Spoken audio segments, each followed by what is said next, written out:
Welcome to KBTE teacher education channel. మనం ఈ క్లాస్లో బీఎడ్కు సంబంధించినటువంటి ఫిలాసఫికల్ పర్స్పెక్టివ్స్ ఆఫ్ ఎడ్యుకేషన్, విద్యా తాత్విక దృక్పథాలు అనేటువంటి సబ్జెక్ట్ నుంచి రవీంద్రనాథ్ ఠాకూర్ గురించి నేర్చుకోవడం జరుగుతుంది. ఇది చాలా important topic, not only for BEd, for other areas also. So ఇక్కడ రవీంద్రనాథ్ ఠాగూర్ 1861లో కలకత్తాలో జన్మించాడు. వీరి యొక్క తండ్రి మహర్షి దేవేంద్రనాథ్, తల్లి శారదాదేవి. వీరిది ఈ బ్రాహ్మణ సమాజానికి సంబంధించినటువంటి కుటుంబం. ఆయన తల్లిదండ్రులకు ఇతను అంటే మహర్షి దేవేంద్రనాథ్, తల్లి శారదాదేవికి ఇతను 14వ సంతానం. వీరి కుటుంబం అన్నది పూర్తిగా అభ్యుదయ భావాలకు అంటే ఆధునికమైనటువంటి భావాలకు పుట్టినిల్లైనటువంటి ఈ కుటుంబము. వీరి తల్లిదండ్రులు ఏం చేశారు, తమ కుమారుడికి అనగా రవీంద్రనాథ్ ఠాగూర్కి సక్రమమైన అంటే మంచి విద్యాభ్యాసం కల్పించాలి అనేటువంటి ఆలోచనతో ఉద్దేశంతోనే 6వ ఏటని అంటే రవీంద్రనాథ్ ఠాగూర్కు 6 సంవత్సరాలు వచ్చిన వెంటనే ఆ రవీంద్రనాథ్ ఠాగూర్ని తల్లిదండ్రులు ఏం చేశారు, బడిలో వేసి అన్ని సబ్జెక్టులకు ప్రత్యేకంగా ఉపాధ్యాయులను ఏర్పాటు చేసి సమగ్రమైనటువంటి విద్యా సదుపాయాల్ని కల్పించడం అన్నది జరిగింది. కానీ బరువైన ఆ పాఠ్య ప్రణాళిక ఆయనకు చాలా ఆటంకంగా కనిపించేది. అంటే ఈ 4 గోడల మధ్య బోధనాభ్యసన ప్రక్రియ, పుస్తకాలతో కుస్తీ పట్టడం లాంటివన్నీ కూడా అతను ఏమనుకున్నాడు, ఇదంతా కూడా నాకు బరువైంది అనేటువంటి ఆలోచన కలిగింది. అంటే అలాంటి సందర్భంలోనే ఎప్పుడూ అతను ఏం చేసేవాడు, ఏదో వల్లవేస్తూ చదువుతూ ఉండే కంటే బయట ఆటలాడుకుంటూ తోటలో పక్షులను పువ్వులను పలకరిస్తూ కాలం గడపడం బాగా అనిపించేది అతనికి. కానీ ఇక్కడ గుర్తు పెట్టవలసిన అంశం ఏంటి అంటే స్వతసిద్ధంగా ఇతనికి చాలా తెలివితేటలు చిన్నప్పటి నుంచే ఉన్నాయి. అందుకని చిన్నప్పటి నుంచే ఇతను ప్రతిభావంతుడిగా గుర్తింపు పొందాడు. ఈయన చిన్న వయసులోనే నాటకాలు, కవితలు రాసి తన కవితా వ్యాసంగానికి శ్రీకారం చుట్టారు. దేశంలోని అనేక ప్రాంతాలను, విదేశాలను సందర్శించే అవకాశాన్ని తల్లిదండ్రులు ఆయనకు కల్పించడం అన్నది జరిగింది. ఠాగూర్ ప్రధానంగా తత్వవేత్త, జన్మతా కవిగా విశ్వకవి అయి నవలాకారుడిగా, నాటకకర్తగా, సంగీత ఆంగ్ల విద్వాంసుడిగా, బహుముఖ ప్రజ్ఞాశాలి అయి అందరి మన్ననలు పొందడం అన్నది జరిగింది. సో రవీంద్రనాథ్ ఠాగూర్ గారు 1913లో ఆయన రాసినటువంటి ఏం రాశాడు, గీతాంజలి అనేటువంటి గ్రంథాన్ని రాయడం జరిగింది. సో అతను రాసినటువంటి గీతాంజలి అనేటువంటి గ్రంథానికి 1913లో నోబెల్ బహుమతి రావడంతో ఆయన విశ్వవిఖ్యాతుడయ్యాడు. అదేవిధంగా 1915లో బ్రిటిష్ ప్రభుత్వం నైట్ అనేటువంటి బిరుదునిచ్చి సత్కరించింది. కానీ మనకు ఆ సందర్భంలోని అనగా 1919లో జలియన్ వాలాబాగ్ అనేటువంటి దారుణ హత్యాకాండ జరిగింది. దానికి చెలించి ఆ బిరుదును త్యజించి మాతృవందనం చేయడం అన్నది జరిగింది. అంటే ఆ బిరుదును బ్రిటిష్ ప్రభుత్వానికి ఇవ్వడం జరిగింది. 1921 నుంచి 1941 వరకు వివిధ విద్యా సంస్థలు స్థాపించి తనదైనటువంటి ఒక విధానాన్ని విద్యా వ్యవస్థకు అందించారు. తాను ఒక ఋషి అయి, కర్మయోగిగా, ఆధ్యాత్మికవాదిగా, ఎందరికో మార్గదర్శకుడై, గురువై, గురుదేవుడని కీర్తిని పొందాడు. తన చుట్టూ ఉన్నటువంటి ప్రకృతిలోని ప్రతి వస్తువులోనూ ఆయన కవితా స్ఫూర్తిని మాత్రమే కాదు, దేవుణ్ణే చూడగలిగారు. ప్రకృతిని ఆరాధించి, ప్రకృతినే ప్రబోధ శక్తిగా కీర్తించి, మానవతావాదిగా ఎనలేని కీర్తిని ఆర్జించడం అన్నది జరిగింది. ఇది రవీంద్రనాథ్ ఠాగూర్ యొక్క పరిచయం. మరి రవీంద్రనాథ్ ఠాగూర్ యొక్క జీవిత తత్వం ఏంటి? భారతీయత ఆయన ఊపిరి. అంటే భారతదేశం అన్నా, భారతదేశంలో ఉన్నటువంటి సాంప్రదాయాలన్నా, ముఖ్యంగా హిందూ సాంప్రదాయమైన ఆయనకు ఒక ఊపిరి లాంటిది. ప్రకృతితో వీరి సంబంధం అసమానం. మానవ జాతి ఆధ్యాత్మిక ఐక్యత వీరి యొక్క మనోవాంఛ. వీటన్నింటి కలయికని ఠాగూర్ యొక్క జీవిత తత్వం. ప్రత్యేకమైనటువంటి జీవిత తత్వాన్ని వీరు వివరించినప్పటికీ వీరు అనుసరించినటువంటి జీవన విధానం, నెలకొల్పినటువంటి విద్యాలయాలు వీరి యొక్క జీవిత తత్వాన్ని వివరంగా మనకు తెలియజేస్తాయి. సో ఇక్కడ ఈ రవీంద్రనాథ్ ఠాగూర్ గారి యొక్క జీవిత తత్వాన్ని వివరించేటువంటి అంశాలు కొన్ని ఉన్నాయి. దాంట్లో ఫస్ట్ వన్ ప్రకృతివాదం. అంటే ఇతను ప్రకృతితో ఎక్కువ కాలం గడపడానికి ఇష్టపడేవాడు. అంటే ప్రకృతితో బంధాన్ని పెంచుకున్నాడు. ప్రకృతిలోని వివిధ ప్రత్యక్ష స్వరూపాలు పరమాత్మ ప్రతిరూపాలని ఆయన విశ్వసించాడు. ఆ పరమాత్మకు ప్రాతినిధ్యం వహించి మానవుడి మేధా సంపత్తికి, పురోగతికి కారకాలవుతున్నాయనేది వీరి వాదం. అంటే ప్రకృతి వికాసం చెందినప్పుడు మాత్రమే మానవ వికాసం జరుగుతుంది. అంటే మానవ వికాసానికి ప్రధాన కారణం ఏంటి? ప్రకృతి వికాసమే. వినగల చెవులు, కనగల కళ్ళు మానవులకు కావాలి. అప్పుడు ప్రకృతిలోని అణువణువు మానవుడికి అనంత విషయాలను అందిస్తుందని రవీంద్రనాథ్ ఠాగూర్ యొక్క విశ్వాసం. అంటే ప్రకృతిలో ఉన్నటువంటి అన్ని అంశాలను మానవుడు తమ జ్ఞానేంద్రియాల ద్వారా అక్కడ ఉన్నటువంటి ప్రతి అంశాన్ని నేర్చుకోవచ్చు అనేటువంటి భావన వీరిది. అందుకనే ఇతను ఏం చెప్పాడు? ఈ భూమిపైన పుట్టినటువంటి ప్రతి శిశువును కూడా ప్రకృతిలోకి పంపించాలి, అంతేగాని ప్రకృతికి దూరం చేయవద్దు అనేది వీరి భావన, వాదన. నెక్స్ట్ సెకండ్ వన్ వ్యక్తిత్వవాదం. అంటే ఇక్కడ ఇతను ఏం చెప్పాడు అంటే బోధన అభ్యసన ప్రక్రియలో విద్యార్థి జ్ఞానాన్ని పొందడంలో వ్యక్తికి ఉన్నటువంటి సహజ సామర్థ్యాలు, అంటే పుట్టుకతో వచ్చేటువంటి సహజ సామర్థ్యాలు ఏమంటాం? ఇక్కడ సహజ సామర్థ్యాలు అంటాం. సో ఆ సహజ సామర్థ్యాలకు తగినంత ప్రాధాన్యత ఇవ్వాలి అని అన్నాడు. అంటే దీని అర్థం ఏంటి? విద్యార్థికి స్వతంత్రం ఇవ్వాలి. అంటే దాని అర్థం ఏంటి? అతను చదువుకోవాలి అనుకున్నప్పుడు చదువుకోవాలి, ఆడుకోవాలి అనుకున్నప్పుడు ఆడుకోవాలి, ప్రకృతిలోకి వెళ్ళాలి అనుకున్నప్పుడు వెళ్ళాలి. ఇలా అతను ఏది చేసినా కూడా తను ఇష్ట ప్రకారమే చేయాలి. అంటే ఇక్కడ దీని అర్థం ఏంటి? స్వాతంత్రం ఎందుకు ఇవ్వాలి అంటే ప్రతి వ్యక్తి ఇంకొక వ్యక్తితో పోల్చినప్పుడు భిన్నంగా ఉంటాడు. కాబట్టి భిన్నంగా ఉన్నటువంటి వ్యక్తులను బలవంతంగా ఒక తరగతి గదిలో కూర్చుండబెట్టి 4 గోడల మధ్య ఎంత జ్ఞానాన్ని ఇచ్చినా కూడా అది ప్రత్యక్ష జ్ఞానం మాత్రం కాదు అనేది వీరి వాదన. అందుకనే ప్రతి వ్యక్తికి ఉన్నటువంటి వారి యొక్క అభిరుచుల మేరకు, ఆశయాల మేరకు విద్యార్థులకు అభ్యసనకు అవకాశం అన్నది కల్పించాలి. అంటే ఒక విద్యార్థి, ఒక పిల్లవాడు ముందుకు పోవాలి అనుకున్నప్పుడు ఆ వ్యక్తికి ఉన్నటువంటి అభిరుచులు, ఆ వ్యక్తికి ఉన్నటువంటి ఆశయాల్ని ఆధారంగా చేసుకొని వారికి అవకాశాల్ని కల్పించాలి. వ్యక్తికి ఇక్కడ ఎవరో తన జీవన విధానాన్ని డిసైడ్ చేయకూడదు. ఆ వ్యక్తి, ఆ పిల్లవాడు, ఆ విద్యార్థి తన జీవన విధానాన్ని తానే నిర్మించుకోవాలి. సో తన జీవన విధానాన్ని తానే నిర్మించుకునేటువంటి విధంగా బోధన అభ్యసనం జరగాలి, జ్ఞానం అన్నది పొందడం జరగాలి. నెక్స్ట్ మూడవది భావవాదం. అంటే రవీంద్రనాథ్ ఠాగూర్కు నిరపేక్ష విలువలు, అంటే నిత్యమైనటువంటి యథార్థాల పట్ల విశ్వాసం ఎక్కువ. అంటే అతను నమ్ముతాడు. దేన్ని నమ్ముతాడు? ప్రతిరోజు ఏదైతే తన ముందర కనబడుతుందో, ఏదైతే తనకు సాక్ష్యం ఉందో, తను సత్యం అనుకుంటాడో దాన్ని నమ్ముతాడు. అందుకనే ప్రాచీన భారతీయ పండితుల కోవలో మరణానంతరం వ్యక్తి తనను సృష్టికర్తతో, అంటే దేవుడితో ఐక్యం చేసే అంతిమ సత్యం కోసం శ్రమించాలని విశ్వసించాడు. అంటే ఈ భూమి మీద పుట్టినటువంటి ప్రతి మానవుడు కూడా ఏం చేయాలి? మరణానంతరం దేంట్లో కలిసిపోవాలి? సృష్టికర్త అయినటువంటి దేవుడిలో కలిసిపోవాలి. అదేవిధంగా కలిసిపోయేటువంటి సందర్భం వరకు అంతిమ సత్యం, అంటే చివరి వరకు ఏదైతే సత్యం ఉందో ఆ సత్యం కొరకు శ్రమించాలని విశ్వసించడం అన్నది జరిగింది. నెక్స్ట్ మానవతావాదం. ప్రతి మానవుడు దేవుడి స్వరూపమే కాబట్టి మానవ సేవే మాధవ సేవ అని ఎవరి యొక్క వాదన? రవీంద్రనాథ్ ఠాగూర్ యొక్క వాదన. అంటే మానవత అనేది అన్ని ధర్మాలలోనూ, మతాలలోనూ, రాజకీయ వ్యవస్థలలోనూ ఉంటుంది. కాబట్టి మానవులందరూ ఒకటే. మానవతను అర్థం చేసుకోవడం ద్వారానే జీవితం యొక్క పరమార్థాన్ని మనం గ్రహించగలుగుతాం అని తెలియజెప్పింది ఎవరు అంటే రవీంద్రనాథ్ ఠాగూర్ గారి.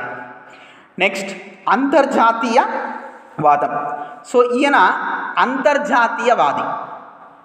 విశ్వకవి, గురుదేవుడు. కానీ ఈ అంతర్జాతీయ భావన ఆర్థికమైందే కానీ రాజకీయమైనది కాదు. విశ్వమానవ సౌభ్రాతృత్వాన్ని పెంపొందించేటువంటి దృక్పథం ఇతని యొక్క దృక్పథం. ఒకసారి నెహ్రూ శాంతినికేతన్లో ఉపన్యసిస్తూ చైనా భారతదేశానికి ఎలా మిత్రద్రోహం చేసిందో చెప్పినప్పుడు అక్కడ విద్యార్థులలో ఒక చైనా విద్యార్థి ఇది విని కళ్ళు నీళ్లు కార్చాడు. అంటే కళ్ళ వెంబడి నీళ్ళు వచ్చినాయి. ఇది ఎందుకంటే ఇతని యొక్క ఆధ్యాత్మికవాదం అట్లా ఉంటుంది. అంటే ఠాగూర్ ఆధ్యాత్మిక విశ్వబంధనాన్ని వాంఛించడం అన్నది జరిగింది. నెక్స్ట్ వన్, ఆధ్యాత్మికవాదం. ఇక్కడ ఆధ్యాత్మికత అంటే ఏంటి? స్పిరిచువాలిటీ. అంటే భూమిపైన పుట్టినటువంటి ప్రతి మానవుడు ఆధ్యాత్మికతను కలిగి ఉండాలి. అంటే భారతదేశంలో ముఖ్యంగా ఆధ్యాత్మికత ఇంకా ఎక్కువ. ముఖ్యంగా రవీంద్రనాథ్ ఠాగూర్ గారికి అయితే ఈ భారతీయత, భారతదేశంలో ఉన్నటువంటి సాంప్రదాయాలు, విలువలు, ఆధ్యాత్మికత, భక్తి ఇవన్నిటిపైన చాలా మక్కువ ఎక్కువ. అందుకనే రవీంద్రనాథ్ ఠాగూర్ ఏం చేశాడు? ఇక్కడ భారతీయ తత్వాన్ని, భారతదేశంలో ఉన్నటువంటి సంస్కృతులను, సాంప్రదాయాల్ని లోతుగా అధ్యయనం చేసి భారతదేశంలో ఆధ్యాత్మిక సామరస్యం కోసం కృషి చేశారు.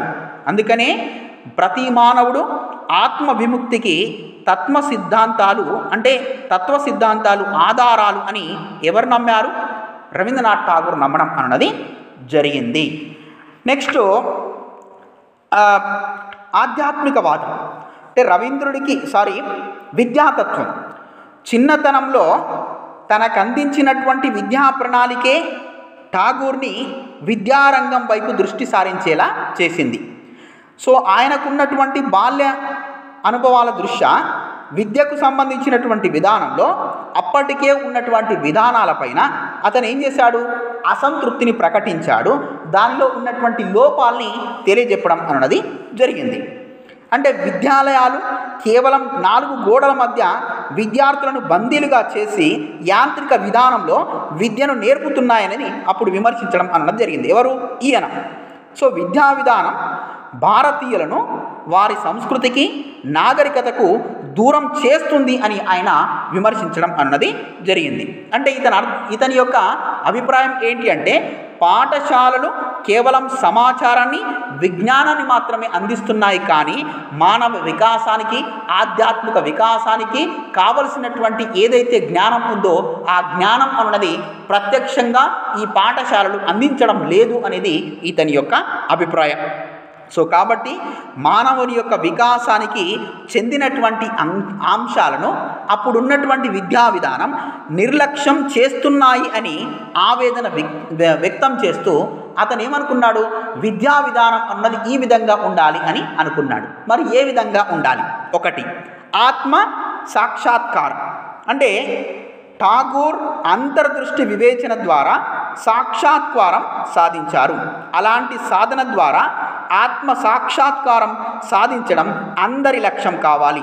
అదే విద్యా లక్ష్యమై ఉండాలి.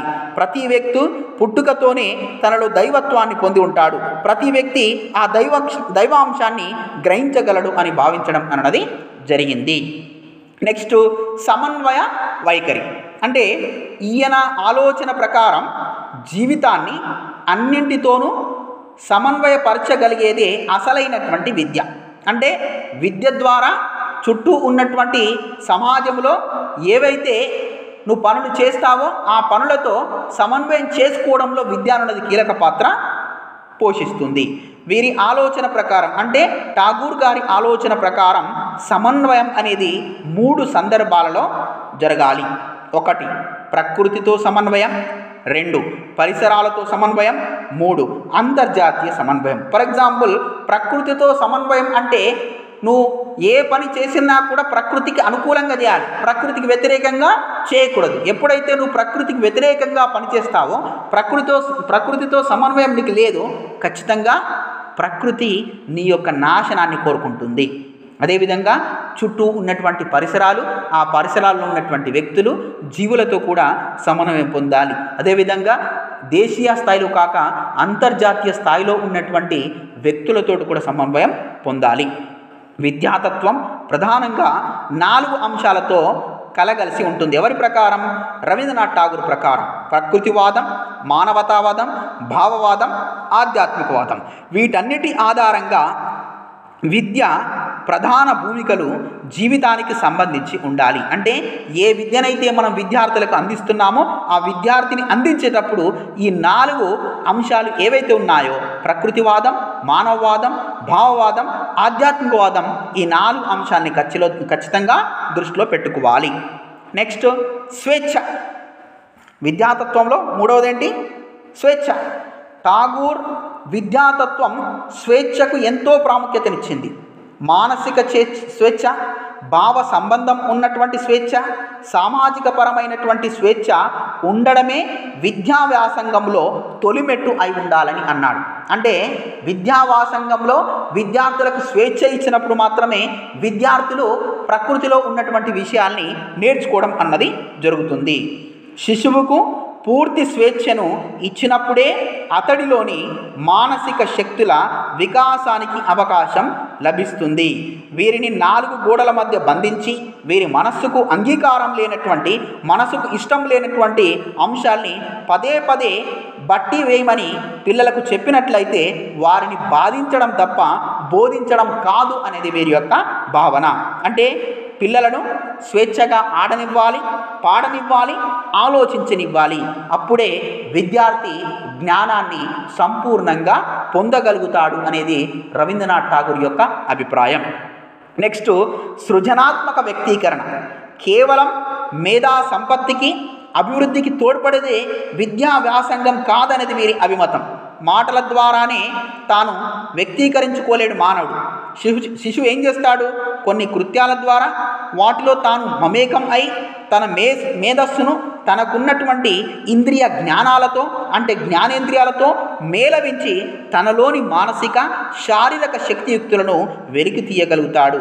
అప్పుడే అతడిలో అంతర్గతంగా ఉన్నటువంటి మేధాశక్తి అన్నది వెలువడుతుంది. ఇందుకు గాను చిత్రలేఖనం, నాటకాలు మొదలైనటువంటి కళలను ముఖ్యమైనటువంటి విద్యా అంశంగా రవీంద్రనాథ్ ఠాగూర్ చేర్చడం అన్నది జరిగింది. అంటే కళల ద్వారా సంస్కృతి అవగాహన, ఆధ్యాత్మికత సాధ్యమవుతుందని వీరి వాదన. అంటే విద్యార్థుల యొక్క మేధాశక్తి బయటకు రావాలి అనుకున్నప్పుడు ప్రతి విద్యార్థి ప్రకృతిలో జరుగుతున్నటువంటి వివిధ కృత్యాలలో అతను భాగస్వామ్యం కావాలి. అలా భాగస్వామ్యం అయినప్పుడు మాత్రమే తనలో, ఆ విద్యార్థిలో అంతర్గతంగా ఉన్నటువంటి మేధాశక్తి బయటకు వచ్చేటువంటి అవకాశం అన్నది ఉంది. నెక్స్ట్ వన్, ప్రకృతి మానవ సంబంధం. ప్రస్తుత విద్యా విధానం మానవుణ్ణి ఏం చేస్తుంది? ప్రకృతికి దూరం చేస్తోంది అని, దీనివల్ల ఎన్నో నష్టాలు మానవులకు కలుగుతున్నాయి అనేది రవీంద్రనాథ్ ఠాగూర్ యొక్క అభిప్రాయం. విద్య అన్నది సమాజానికి, మానవులకు, ప్రపంచానికి ఉపయోగపడాలి అంటే అది సమాజ పరిసరాలకు దగ్గరగా, మానవ సమాజంతో సన్నిహితంగా ఉండాలి. తరగతి గదులకు పరిమితమైనటువంటి విద్య నిస్సారం, కృత్రిమం. అంటే తరగతి గదిలో ఏది నేర్చుకున్నా అతను ఆర్టిఫిషియల్గా నేర్చుకుంటున్నాడు. అట్లా కాకుండా తరగతి గది నుంచి బయటకు వెళ్ళి ప్రకృతిలోకి వెళ్ళి ఎప్పుడైతే విద్యార్థి నేర్చుకుంటాడో అది సహజ సిద్ధంగా నేర్చుకునేటువంటి జ్ఞానం. అందుకనే రూసో అనేటువంటి విద్యావేత్త ఏమని స్టేట్మెంట్ ఇచ్చాడు? గో బ్యాక్ టు నేచర్, ప్రకృతిలోకి తిరిగి వెళ్ళండి అనేటువంటి స్టేట్మెంట్ ఇచ్చాడు. ఎందుకంటే ఏది నేర్చుకున్నా కూడా విద్యార్థి ఎక్కడ నేర్చుకోవాలి? ప్రకృతిలోనే నేర్చుకోవాలి. అందుకనే మానవులందరూ కూడా సమాజ పరిసరాలతో, ప్రకృతితో సన్నిహిత సంబంధాన్ని కలిగి ఉండాలి. తరగతి గదులకు పరిమితం కాకూడదు. కాబట్టి విద్యార్థికి ప్రత్యక్షంగా ప్రకృతితో సంబంధం ఉండాలి. అప్పుడే విద్యార్థి ప్రకృతిని, ప్రకృతిలో ఉన్నటువంటి ప్రపంచాన్ని అర్థం చేసుకుంటాడు. వీరి వాదన ప్రకారం ప్రకృతి అన్నది మానవుడికి ఒక గొప్ప గురువు. అంటే మానవుడికి ఇవ్వాల్సినటువంటి లెసన్స్ అన్నీ కూడా ప్రకృతే ఇస్తుంది. ఎందుకంటే నువ్వు ప్రకృతి ద్వారానే, ప్రకృతిలోనే నేర్చుకుంటావు. కాబట్టి ప్రకృతి అన్నది నీకు ఒక గురువు లాంటిది. ప్రత్యేకంగా ఉపాధ్యాయుడు అనేటువంటి అవసరం లేదు. సో మనకు కావాల్సినది కూడా, అంటే మానవుడికి పుట్టిన నుంచి చనిపోయేంత వరకు మనకు కావాల్సిన ప్రతిదీ కూడా, ఏదైనా కూడా ఎక్కడ జరుగుతుంది? ప్రకృతిలోనే దొరుకుతుంది. లాస్ట్ వన్, అంతర్జాతీయత. మానవ జాతి యొక్క ఐక్యతపై ఠాగూర్కు ఉన్నటువంటి విశ్వాసం అపరిమితం. ఇక్కడ దేశాలు రాష్ట్రాలు కాదు, ప్రపంచం మొత్తం ఒకటే. ప్రపంచంలో ఉన్నటువంటి మానవులందరూ ఒకటే. దేశ ప్రజలందరూ కూడా, ప్రపంచంలో ఉన్నటువంటి దేశాల ప్రజలందరూ కూడా మంచి సంబంధాల్ని కలిగి ఉండాలి, నమ్మకాన్ని కలిగి ఉండాలి, ఒకరిపైన ఒకరు ప్రేమను ప్రదర్శించాలి. అప్పుడే ప్రపంచంలో శాంతి అన్నది సాధ్యమవుతుంది అనేది రవీంద్రనాథ్ ఠాగూర్ యొక్క అభిప్రాయం. అందుకనే వివిధ దేశాల ప్రజల మధ్య మనపూర్వకమైనటువంటి అభిప్రాయాల మార్పిడి జరగాలని, అదే ప్రపంచ శాంతి స్థాపనకు పునాది అని, అది మానవ జాతి తమలో సోదర భావం పెంపొందించుకున్న నాడే సాధ్యమని అనడం జరిగింది. ఆ సోదర భావానికి విద్యా ప్రణాళికలో పునాది ఏర్పరచడమే ఈయన ముఖ్యమైనటువంటి ధ్యేయం. కాబట్టి ప్రపంచంలో ఉన్నటువంటి మానవులందరూ ఒకటే, సోదర భావాన్ని కలిగి ఉండాలి, ప్రేమను కలిగి ఉండాలి, మంచి సంబంధాల్ని కలిగి ఉండాలి, శాంతిని కోరుకోవాలి, ప్రతి ఒక్కరి మంచి గురించి ఆలోచించాలి. అప్పుడే ప్రపంచంలో ఉన్నటువంటి ప్రజల మధ్య ఐక్యత ఏర్పడి శాంతి అన్నది సాధ్యం అవుతుంది, లేకపోతే సాధ్యం కాదు అనేది రవీంద్రనాథ్ ఠాగూర్ యొక్క అభిప్రాయం. ఇది రవీంద్రనాథ్ ఠాగూర్ యొక్క విద్యా తత్వం. Thank you.